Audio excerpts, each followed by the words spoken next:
Hello student, स्वागत आप सबों को स्टडी टाइम यूट्यूब चैनल पर। स्टूडेंट, इस वीडियो के माध्यम से कक्षा 8 क्लास का जो आपका हिंदी का 7 चैप्टर है डायन एक अंधविश्वास, इस अध्याय का जो आपका ऑब्जेक्टिव क्वेश्चन है, मल्टीपल चॉइस क्वेश्चन जो है, इस वीडियो के माध्यम से सभी ऑब्जेक्टिव क्वेश्चन को मैं बताने वाला हूँ।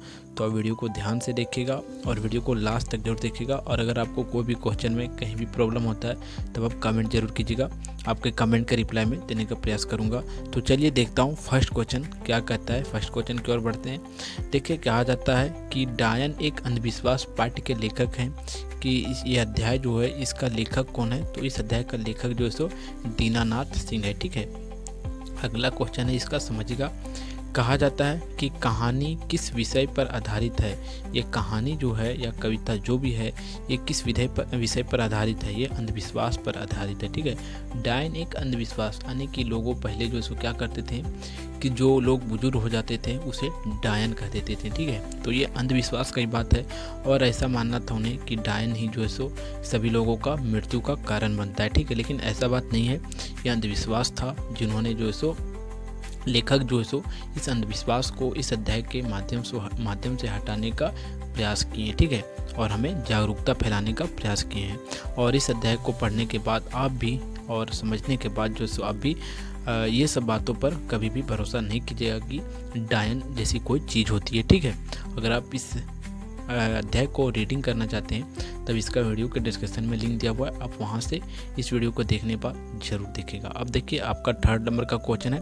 कहा जाता है गांव के पूर्व में कौन रहता था। जब आप कविता पढ़े हैं या कहानी जो भी है, अगर आप इसे रीडिंग किए हैं तो आपको समझने में कहीं भी प्रॉब्लम नहीं होता होगा, और नहीं अगर आप रीडिंग किए तो आप वीडियो के डिस्क्रिप्शन में जाकर रीडिंग कर सकते हैं। ठीक है, वहाँ आपको लिंक दे दिया जाता है। कहा जाता है गाँव के पूर्व में कौन रहता था। तो एक बुढ़िया रहती थी जिसे लोग जो सो डायन कहते थे। ठीक है, अब अगला हमारा 4 नंबर का क्वेश्चन है। कहा जाता है लोग उस बुढ़िया को क्या मानते थे। तो उस बुढ़िया को लोग जो सो डायन मानते थे। इसका आंसर बी होगा।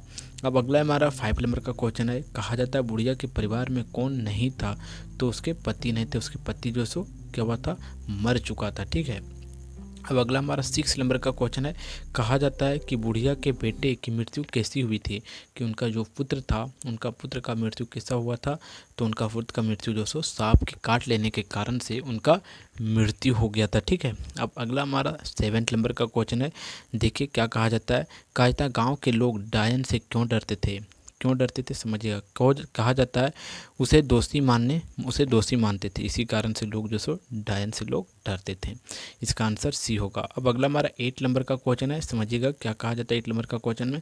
कहा जाता है बुढ़िया के बारे में सबसे ज़्यादा डर किसे लगता था। बच्चों को, क्योंकि उनका चेहरा भी ऐसा था, क्योंकि उन्हें ना तो कोई खाने देता था ना ही कोई पीने देता था, तो वही भीख मांग के अपना जीवन को अपने मतलब अपने पेट को भरती थी और भीख मांगने जाती थी। तब जो सो बच्चे उसे देख कर डरते थे कि वो देखो डायन आ गए। ठीक है, इस प्रकार से लोग उसे कहते थे और अंधविश्वास में डूबे हुए थे। ठीक है, अब अगला हमारा 9 नंबर का क्वेश्चन है, समझिएगा क्या कहा जाता है।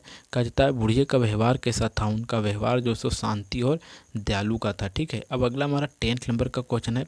देखिए क्या कहा जाता है। कहा जाता है गाँव के लोग किस बात पर विश्वास करते थे, अंधविश्वास पर। ठीक है, उन्होंने जो सो दिमाग में अपना ये बैठा के रखते थे कि अंधविश्वास ही जो सो विश्वास है, उनका मानना यही था। ठीक है, और आप देखिए 10 नंबर क्वेश्चन तक आप देख लिए हैं। तब अगर आपको वीडियो अच्छा लग रहा है तो आप वीडियो को लाइक कर दीजिए, और हमारे चैनल पर अगर आप नए हैं तो चैनल को आप सब्सक्राइब करके ज़रूर जाइएगा, क्योंकि इसी प्रकार का वीडियो मैं इस चैनल के माध्यम से आपको प्रोवाइड कराते रहता हूँ। और एक प्यारा सा अपना कमेंट भी कर दीजिएगा। ठीक है, अब देखते हैं अगला क्वेश्चन जो नेक्स्ट नंबर का है। कहा जाता है कि बुढ़िया पर क्या आरोप लगाया गया था डायन होने का। ठीक है, इसका आंसर सी होगा। अब अगला हमारा 12 नंबर का क्वेश्चन है। कहा जाता है पाठ्य का मुख्य उद्देश्य क्या है।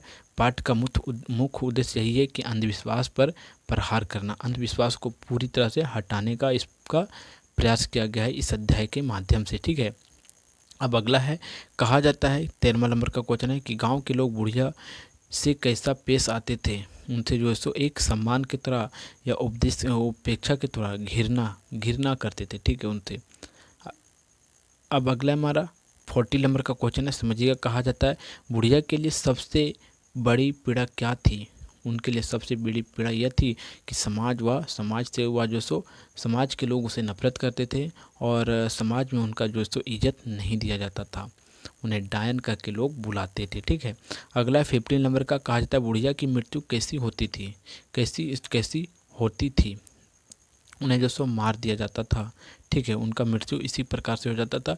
अंधविश्वास था। ठीक है, आप समझ लीजिएगा कि अंधविश्वास के कारण लोग आपको कुछ भी कर बैठ सकते हैं। ठीक है, तो अंधविश्वास अगर आ चुका है तो अंधविश्वास को हटाने का एक ही कारण है, आप समाज में जागरूकता फैलाइए। ठीक है, अब अगला हमारा 16 नंबर का है, कहा जाता है पाठ में किस सामाजिक समस्या को उजागर किया गया है। अंधविश्वास और कुरीतियों को। ठीक है, जो गलत कार्य लोग करते थे अंधविश्वास के कारण, उन पर जो सो अब सरकार जाके जो सो नियम भी बना दिया गया है कि अगर आप इस प्रकार से किसी के साथ व्यवहार करते हैं तो आपको सजा भी हो सकता है। ठीक है, अगला हमारा 70 नंबर का क्वेश्चन है, कहा जाता है पाठ से हमें क्या सीख मिलती है।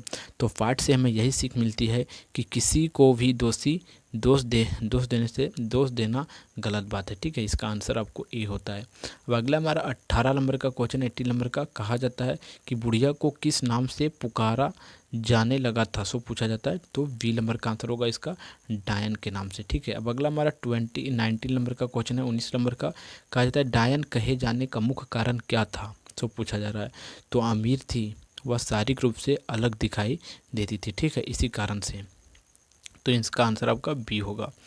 उसके घर में सब मर गए तो ये भी बात हो सकता है। ठीक है, और वो शारीरिक रूप से कुछ अलग दिखाई देती थी।